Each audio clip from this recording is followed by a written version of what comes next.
শেখ হাসিনার ক্ষমতায় থাকার সময় তো বটেই, এমনকি সাম্প্রতিক রাজনৈতিক পট পরিবর্তনের পরও বাংলাদেশ আর ভারতের সম্পর্ক নিয়ে চর্চার শেষ নেই।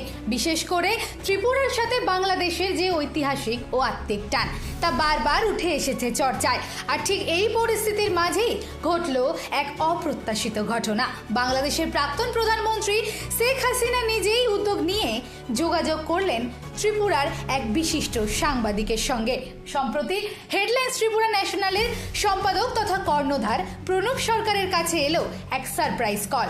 জানা গেছে সরাসরি ফোন করার আগে হাসিনা প্রথমে মেসেজ পাঠান, আর তারপরেই হয় সেই বহুল চর্চিত ফোনালাপ। প্রায় 5 মিনিটের এই কথোপকথনে হাসিনা স্মরণ করেন ত্রিপুরার সঙ্গে তার দীর্ঘদিনের গভীর সম্পর্কের কথা। কথোপকথনের মাঝে আবেগঘন হয়ে শেখ হাসিনা স্পষ্ট বার্তা দেন, আমরা 71কে ভুলিনি। 1971 সালে মহান মুক্তিযুদ্ধে ত্রিপুরার মানুষ যেভাবে বাংলাদেশের পাশে দাঁড়িয়েছিল সেই অবদানের কথা স্মরণ করে তিনি সমগ্র ত্রিপুরাবাসীকে আন্তরিক শুভেচ্ছা ও ভালোবাসা জানান।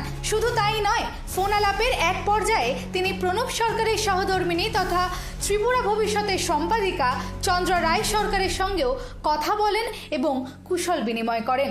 বহু বছরের চেষ্টার পর অবশেষে সম্ভব হওয়া এই ফোনালাপ দুই দেশের বর্তমান রাজনৈতিক প্রেক্ষাপটে এক নতুন আলোচনার জন্ম দিয়েছে। দুই দেশের সীমান্ত সংলগ্ন ইতিহাস এবং মুক্তিযুদ্ধের পুরনো সম্পর্কের গুরুত্ব যে আজও অটুট, এই ফোনালাপ তার সব থেকে বড় প্রমাণ। তবে এখানেই শেষ নয়। হেডলাইন্স ত্রিপুরা ন্যাশনালকে নাকি আগামী দিনে একটি বিশেষ সাক্ষাৎকার দেওয়ার আশ্বাসও দিয়েছেন হাসিনা। অর্থাৎ খুব শীঘ্রই হয়তো দেশবাসী সরাসরি ওনার মুখ থেকেই শুনতে পাবেন নানান বার্তা। বলাই বাহুল্য, দুই দেশের ঐতিহাসিক বন্ধুত্বের ক্ষেত্রে এই ফোনালাপ যে এক বিশেষ তাৎপর্য বহন করছে তা বলাই বাহুল্য। দিশা দাসের রিপোর্ট, হেডলাইন্স কলকাতা। আনন্দ আর ভালোবাসার দীপ্তিতে গড়া সমুজ্জ্বল পরমা, ঠিক তোমারই মতো।